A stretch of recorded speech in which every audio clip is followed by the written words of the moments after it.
Untuk merinci lebih lanjut tentang sikap pemerintah terhadap rancangan undang-undang haluan ideologi Pancasila maupun kepastian sikap pemerintah menolak segala bentuk komunisme, telah bergabung dari Yogyakarta Menko Polhukam Profesor Mahfud MD. Selamat malam Prof. Mahfud. Malam Fitri, Ya. Sarah. Ya, Prof. Mahfud, bagaimana Anda ataupun pemerintah menyikapi maklumat MUI terkait RUU haluan ideologi Pancasila yang tengah dibahas oleh Panja DPR? Ya, kalau kami memaklumi dalam pengertian memang draft undang-undang, rancangan undang yang beredar itu mengandung hal-hal yang oleh MUI diprotes. Misalnya tidak dicantumkannya TAP MPRS nomor 20 tahun 66, sementara TAP MPR atau MPRS yang lain dicantumkan sebagai konsideran. Nah, di situ saya atau kami memaklumi. Yang kedua, kita memaklumi juga karena di dalam draft aslinya pasal 7 ayat 2 itu memang menyebut istilah Trisila dan Ekasila. Nah, oleh sebab itu pemerintah sudah membahas dan mendengar itu semua dan berdiskusi ke semua kalangan.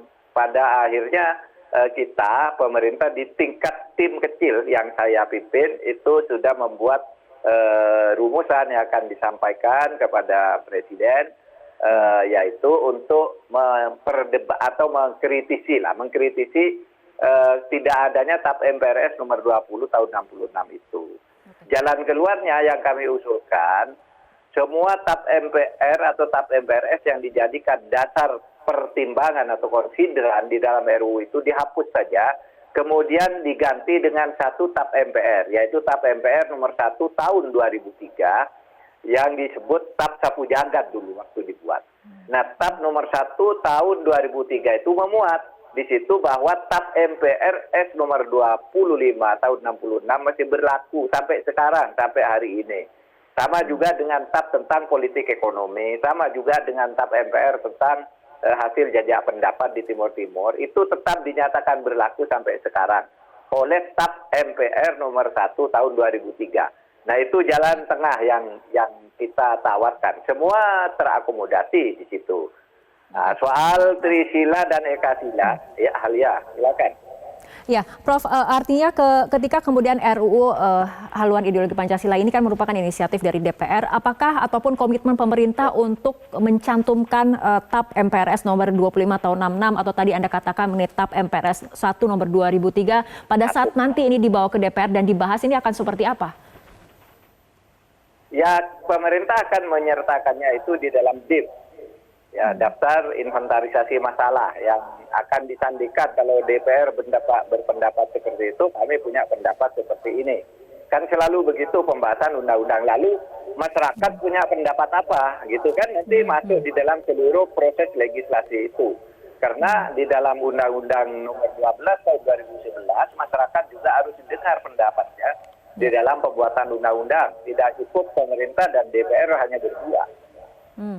Ya, Prof, karena ada kemudian yang menilai bahwa pembahasan ini dilakukan nampaknya diam-diam dan di situasi yang tidak tepat ketika kemudian negara ataupun pemerintah sedang menghadapi COVID-19 dan juga mempertanyakan bagaimana sebetulnya aspirasi masyarakat ini diakomodir oleh baik pihak pemerintah ataupun DPR. Bagaimana tanggapannya? Tidak diam-diam, karena keputusan untuk membuat prolegnas, program legislasi nasional itu kan dulu dibuat sebelum ada pandemi. Sebelum ada pandemi COVID-19. Jadi prolegnas itu selalu dibuat akhir tahun pada tahun pertama keterpilihan seorang presiden dan DPR baru. Nah, itu sudah disahkan di situ prolegnas itu undang-undang yang akan dibuat dan masyarakat tahu karena itu dimuat di dalam situs DPR maupun di situs pemerintah di bidang perundang-undangan di Kementerian Hukum dan HAM.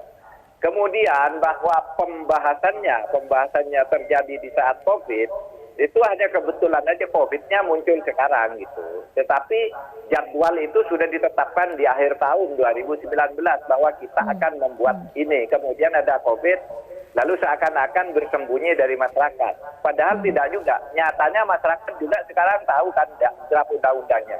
Karena itu tidak disembunyikan dan silahkan dibahas. Dan kita juga akan membahas. pemerintah sendiri, Fitri, baru menerima draft itu dari DPR minggu lalu. Sehingga kita juga baru mendalaminya kemarin pagi gitu. Kemarin pagi baru mendalami dan menemukan beberapa hal yang memang nanti akan disampaikan sebagai masukan kepada DPR. Baik, selain topik mengenai pencantuman TAP MPRS nomor 25 tahun 1966, juga ini bagaimana komitmen dari pemerintah ataupun ada kekhawatiran mengenai draft apakah akan ada pemangkasan Pancasila menjadi Trisila atau Ekasila atau bagaimana sebetulnya, Prof? Ya, itu tidak bisa disembunyikan ya, masyarakat sudah tahu. Di dalam draft yang diajukan oleh DPR itu pasal 7 ayat 2 memang menyebut Pancasila itu bisa diperas menjadi Trisila. Lalu kalau enggak, Trisila itu diperas lagi menjadi satu sila saja menjadi gotong royong. Nah itu dulu memang pernah dikemukakan oleh Bung Karno. Tetapi ketika Bung Karno mengemukakan itu, kemudian pada waktu itu belum disepakat. Piagam Jakarta. Piagam tanggal 22 Juni itu yang memprakarsai juga Bung Karno. Jangan dipertentangkan Bung Karno itu anti Piagam Jakarta. Enggak, yang memperjuangkan Piagam Jakarta itu Bung Karno. Ketika 22 Juni itu Bung Karno yang mengadakan rapat, Bung Karno juga ya tanggal 10 Juli menyatakan saya minta agar Piagam Jakarta ini diterima.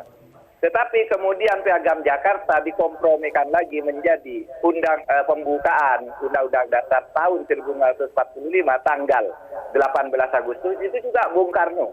Jadi keseluruhan itu Pancasila itu kalau ditanya kapan dan siapa itu merupakan satu proses. 1 Juni, 22 Juni, kemudian 18 Agustus yang menjadi pembukaan sekarang itu. Yaitu Pancasila dengan bunyi yang sekarang. Dan itu bagi pemerintah dan bagi kita adalah satu kesatuan makna. Satu tarikan nafas 5 sila itu adalah 5 yang satu. Majmuk tunggal istilahnya dalam ilmu studi ideologi tentang Pancasila. Itu majmuk tunggal. Bukan 1, bukan 3, tapi majmuk tunggal. 5 dalam satu kesatuan, dalam satu tarikan nafas. Jadi kita akan mengusulkan agar tidak ada lagi Trisila, tidak ada lagi Ekasila karena sudah tercakup di dalam proses sejarah itu filosofinya. Baik, Prof, apakah kemudian nantinya akan ada dialog terbuka dengan semua pihak ataupun dengan tokoh-tokoh bangsa untuk mengenai membahas RUU haluan ideologi Pancasila ini? Karena kemudian pemerintah saja baru menerima draft itu minggu lalu, kemudian mengundang sorotan bahkan MUI sampai mengeluarkan maklumat seperti itu. Artinya apakah akan ada forum bersama untuk kembali membicarakan, kembali mensosialisasikan apa tujuan dari rancangan undang-undang ini dan apa sebetulnya komitmen dari pemerintah? Semua stakeholders itu memang oleh undang-undang diperintahkan untuk aspiratif. Jadi nanti ketika ini sudah dibahas di DPR, masyarakat bisa datang berbondong-bondong ke DPR untuk menyampaikan aspirasinya, menyampaikan masukannya. DPR sendiri, baik secara kelembagaan maupun sublembaga, misalnya fraksi-fraksi, bisa mengundang orang. Kami, seperti saya misalnya, hari ini ada di Jogja, besok akan bertemu dengan tokoh-tokoh masyarakat, akan berdialog tentang itu, apa pendapat mereka, dan bagaimana pemerintah menilai tentang perkembangan situasi ini. Jadi mari kita manfaatkan sistem demokrasi ini dan prinsip demokrasi ini dengan cara banyak berdialog sehingga mencapai kebenaran yang disepakati bersama. Ini penting karena kadang-kala kebenaran itu banyak. Kata si A ini yang benar, kata si B ini di sini. Nah, nanti ada yang harus disepakati bersama sebagai pedoman bersama.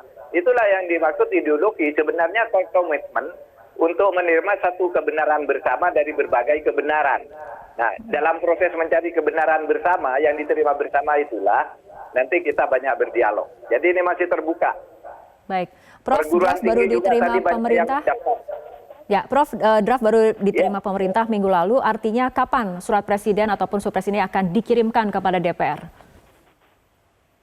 Ya nanti kalau kami sih dari tim kecil, tim perumus itu sudah hampir final. Tinggal menyerahkan ke presiden dan presiden tentu kan punya sumber-sumber masukan lain ya. Beliau bisa bertemu dengan Majelis Ulama, bertemu dengan Muhammadiyah, bertemu dengan pakar dan sebagainya sebelum mengirim catatan-catatan dari tim pembuat DIN itu ke DPR. Tentu presiden masih punya banyak pertimbangan. Atau bisa juga secepatnya presiden mengirimkan itu ke DPR, lalu masyarakat langsung ikut membahasnya bersama DPR. Itu terbuka. Baik, kita tunggu bagaimana perkembangan ke depannya pembahasan mengenai RUU HIP ini. Baik, terima kasih Menko Polhukam Profesor Mahfud MD telah bergabung bersama kami dalam Prime Time News untuk malam hari ini.